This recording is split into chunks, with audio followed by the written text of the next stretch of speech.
conclusiones que se sacaron del análisis de la AGP. Nosotros no podíamos hacer un análisis de ese documento sin entender primero el concepto de marco jurídico. O sea, desgraciadamente es insalvable este punto. El marco jurídico, y aquí sí voy a dar una exposición un poco de derecho, espero que tengan paciencia, pretendo hacer amena, voy a dar clases de derecho primero, para que después entendamos ya lo otro, ¿sí? Bien, el orden jurídico o marco jurídico en México y en todas las naciones proviene de México de la Constitución Política de los Estados Unidos Mexicanos. Es nuestra ley que da todo el orden jurídico de este país. El marco jurídico nos dice que la administración pública, o sea el gobierno, se va a dividir en dos áreas. Una área que va a ser el área centralizada y otra área que va a ser el área descentralizada. Y las dos áreas se gobiernan por la ley de la Administración Pública Federal, estas dos. En la administración centralizada tiene una característica: todos los organismos son de orden jerárquico, es decir, tienen que obedecer a su jefe. No pueden moverse si su jefe no se les permite moverse. No tienen personalidad jurídica propia, esto significa que no pueden firmar, porque ellos no pueden firmar, y si firman tiene que ser a nombre del superior jerárquico, porque de lo contrario no vale la firma. Y no tienen patrimonio propio, es decir, todos los bienes que tienen no corresponden a ellos, no los pueden vender, no pueden contratar. ¿Quién está en este terreno? El Politécnico. El Politécnico pertenece a la administración centralizada. Cuando se habla de autonomía, se habla de que el Politécnico se vaya a una administración descentralizada. ¿Qué significa esto? El Politécnico entonces sí tendrá capacidad jurídica propia, sí tendrá patrimonio propio. Para darles un ejemplo, este pizarrón es del Estado mexicano y el responsable es la SEP, no es el Politécnico. Ahorita lo voy a explicar. Si se fuera a la descentralización, entonces sí sería el responsable directo del Instituto Politécnico. Cuando ustedes observen su certificado de vocacional o cuando salgan de la escuela, observarán que en el membrete, en la parte de hasta arriba, dice Secretaría de Educación Pública y ya después dice Instituto Politécnico Nacional. ¿Por qué? Porque se encuentra en el área centralizada, ¿sí? Y repito, el concepto de autonomía es llevarlo al área descentralizada. Abandono ahorita este punto, lo vamos a retomar después. Entendido esto, vamos a lo siguiente. El orden jurídico en México y en cualquier lugar está basado en un concepto que se llama la pirámide de Kelsen. Kelsen es un jurista austriaco de principios del siglo, de los años 1900, que finalmente propone o dice que básicamente la base de todo el orden jurídico es ¿quién? La Constitución. Y de la Constitución emanan las leyes. Y de las leyes, para que se apliquen esas leyes, se establecen reglamentos. Y de los reglamentos ya salen circulares o disposiciones. ¿Por qué es esto? El origen del conflicto fue un reglamento. Entonces ubiquemos dónde está el reglamento dentro del contexto jurídico, ¿no? Bien. Ok. La Constitución señala que todo el poder se va a dividir en tres poderes: el ejecutivo, el legislativo y el judicial, que es el concepto de Montesquieu de la división de poderes. ¿Por qué? Porque el poder no podía estar centrado en una sola mano, porque eso sería una monarquía o sería una autarquía. Entonces, el poder se divide en tres. ¿Por qué? Porque entre todos se van a controlar. Cuando el judicial se exceda, lo puede controlar el legislativo, o al revés. Cuando el legislativo se exceda, el judicial lo puede controlar. Y igualmente, estos dos pueden controlar ¿a quién? Al ejecutivo. Y ese es el concepto de equilibrio de poderes, para que ninguno de ellos se pase sobre el otro. Ok, vamos a hablar sobre el ejecutivo. El ejecutivo, como ustedes saben, es el presidente de la República. El presidente de la República tiene muchas facultades, unas constitucionales y otras metaconstitucionales. Cuando se habla de facultades metaconstitucionales, se dice son facultades que no aparecen en la ley, pero sin embargo él las ejerce, ¿sí? Las facultades constitucionales del presidente se encuentran básicamente en el artículo 89, 90, 91, 92 de la Constitución. Pero hablemos del artículo 89. El artículo 89 le da al presidente la facultad de poder nombrar a sus colaboradores para trabajar en la administración pública. Es decir, tiene la facultad para nombrar a sus secretarios de Estado y también para removerlos. Además tiene facultades para legislar, es decir, él puede proponer una ley, el Ejecutivo, pero no significa que porque la propone se va a echar a andar. Esa ley pasa ¿a dónde? Al Legislativo. Si el Legislativo lo aprueba, se la regresan al Ejecutivo para que la publique y entre en vigor y ya se pueda aplicar. Pero él puede proponer una ley. También tiene facultades judiciales. Por ejemplo, en los juicios de indulto, cuando hay una sentencia, el presidente puede indultar a una persona para que quede libre. Ya sucedió recientemente con el caso del profesor de Chiapas, ¿cómo se llama? Alberto Pasichán. Se realizó un indulto presidencial como otra facultad que tiene el presidente. ¿Hasta ahí vamos? Bien. ¿Para qué es esto? Este entorno. Por lo siguiente, ¿cómo se forman las constituciones? Las constituciones siempre se van a formar a partir de un poder constituyente. El poder constituyente lo forman las armas. Así de fácil. La Constitución de 1917 que nos rige es producto de la Revolución Mexicana. ¿Qué hacen? Se unen los grupos victoriosos, los grupos ganadores, y esos grupos ganadores, ¿sí?, mandan a un Congreso Constituyente, y ese Congreso Constituyente, ¿sí?, va a escribir un papel al que le denominan Constitución. Pero ese grupo constituyente va a tener algo que se llama soberanía. Y la soberanía de ese grupo constituyente es el mandato del pueblo, que el pueblo se llama nación. Entonces, para que de una vez cuando oigan el concepto de nación, la nación es el pueblo.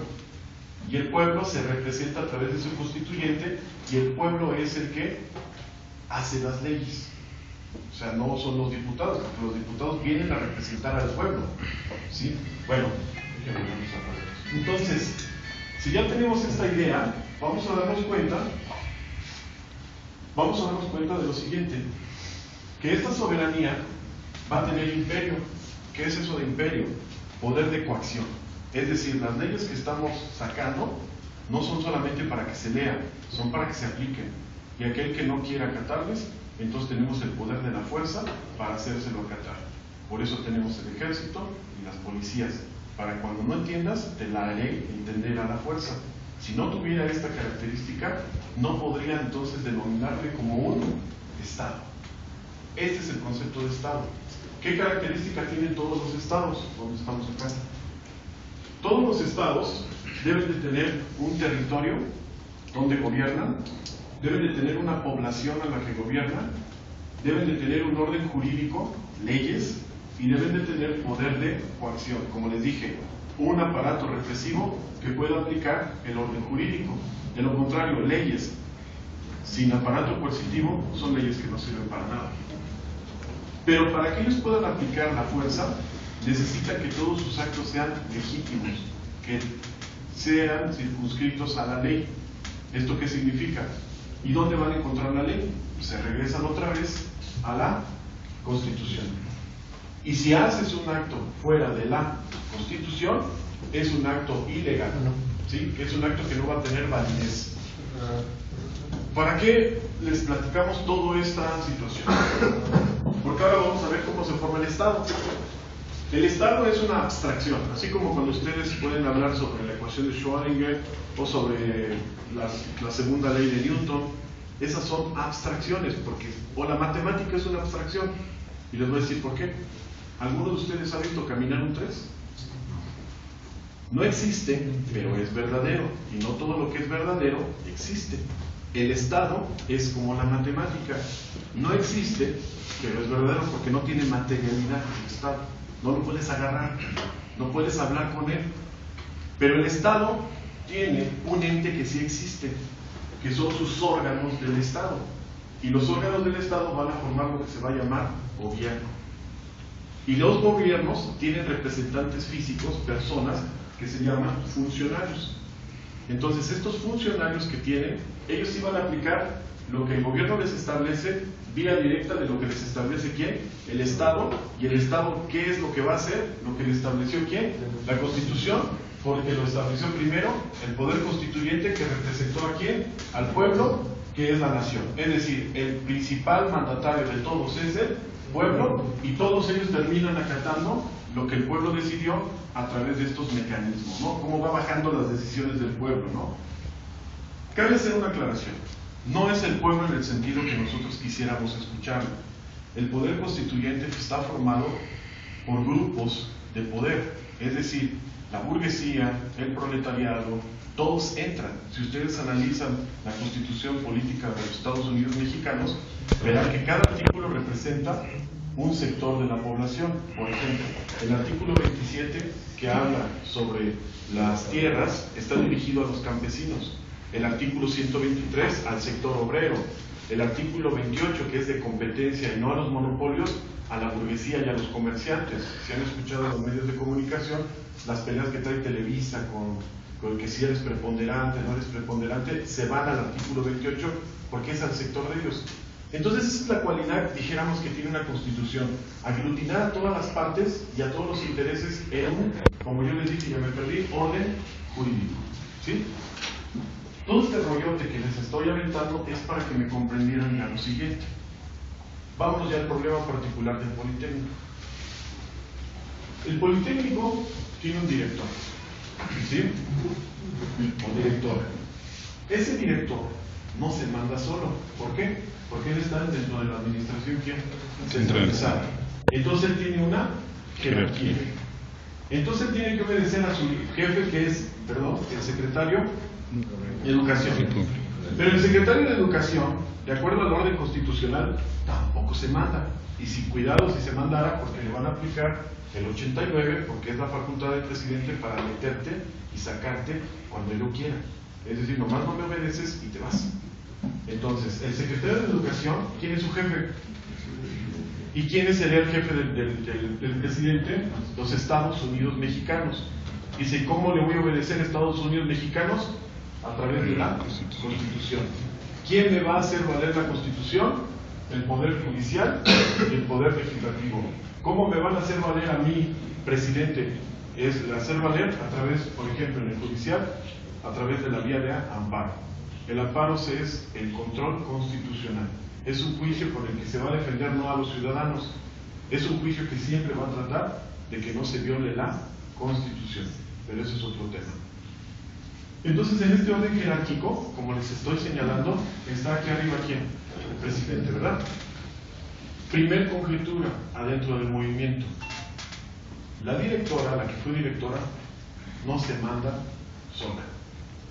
Cuando ella decidió lo que decidió, pidió autorización del secretario de Educación. Y él tampoco se mandó solo, pidió autorización del presidente. Cuando el presidente les dijo sí, bajó.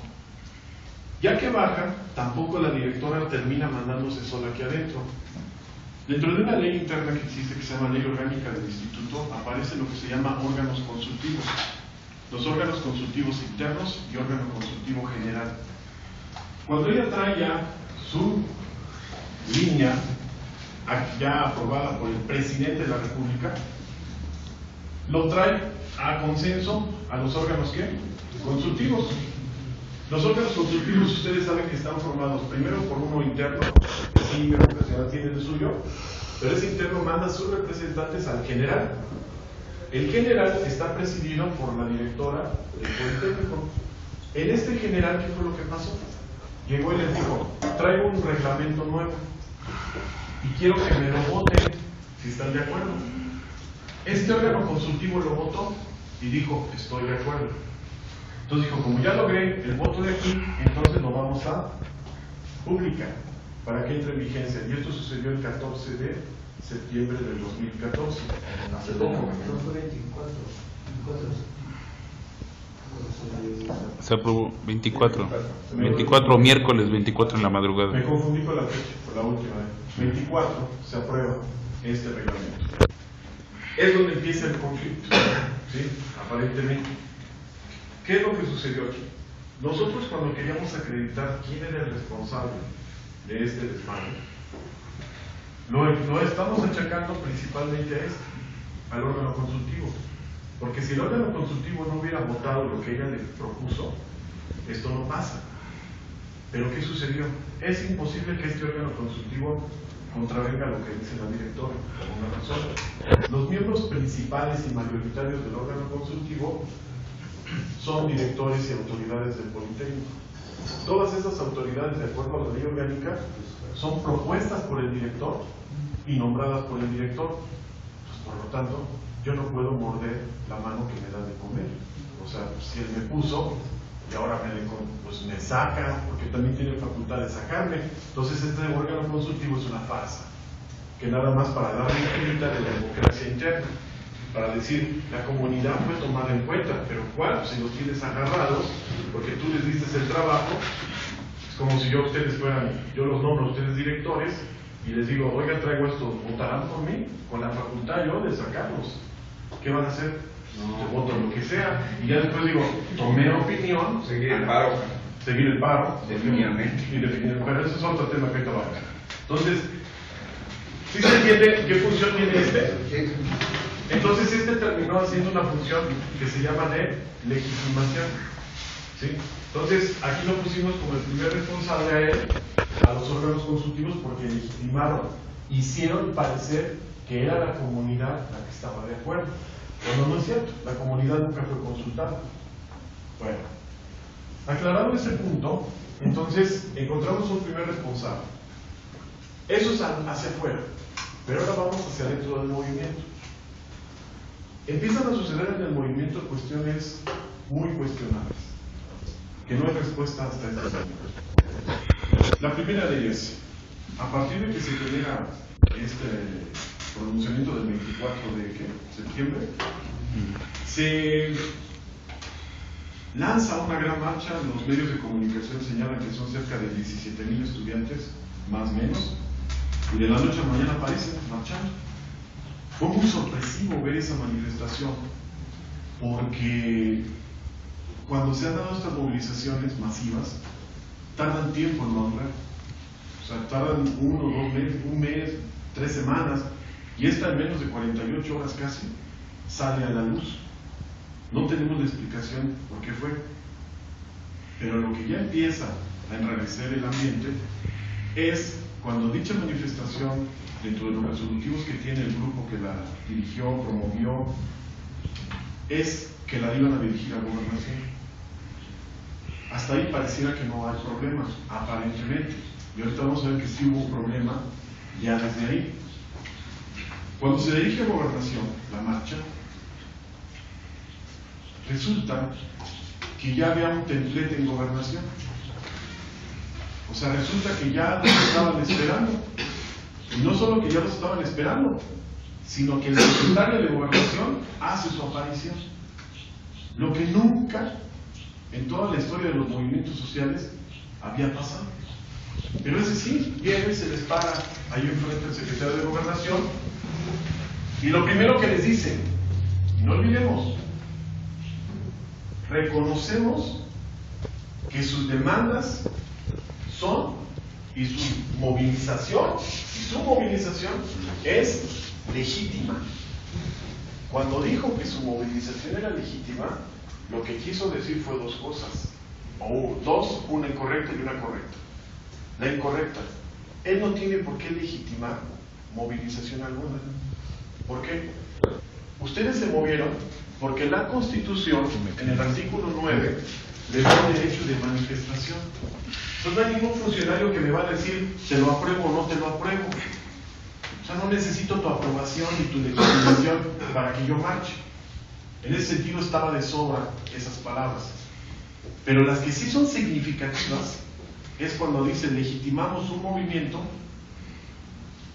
que acababa de decir, acabo de legitimar la toma de las escuelas. Es decir, tienen mi aprobación. Primer punto. Nunca se había visto que un funcionario dijera: aprobamos la toma de las instalaciones. Por la naturaleza de los movimientos estudiantiles, siempre los funcionarios van a decir: desaprobamos. Si escucharon ustedes al rector de la UNAM cuando se realizaron los paros solidarios en algunos SHs preparatorios de estas facultades, lo primero que salió el rector que dijo: desaprobamos que cierren las instalaciones. Aquí no, aprobamos el movimiento. Hasta ahí la situación estaba ya tan fuera de control que sacó de onda a los propios manifestantes cuando todavía dice el secretario de Gobernación: conocemos sus demandas. Pues todavía no les dice ni el pliego, pero él ya las conocía. Conocemos sus demandas, dice, y ¿saben qué? En media hora les puedo dar contestación. Así lo dijo. Bueno, pues como dicen, esta la sacada de onda. Dice que no veníamos preparados para esto. ¿Cómo que media hora? Es cuando un compañero del pijama dice: momento, es que no al vapor, pues nos vemos el martes, ¿no? O sea, pues, el viernes, el martes, ven la fecha que les dio. Y todavía les dice: hay bronca, ¿quieren venir el viernes? El viernes vuelvo a salir. Cuando gusten, yo vengo a salir. Y todos, cabrón, pues vamos.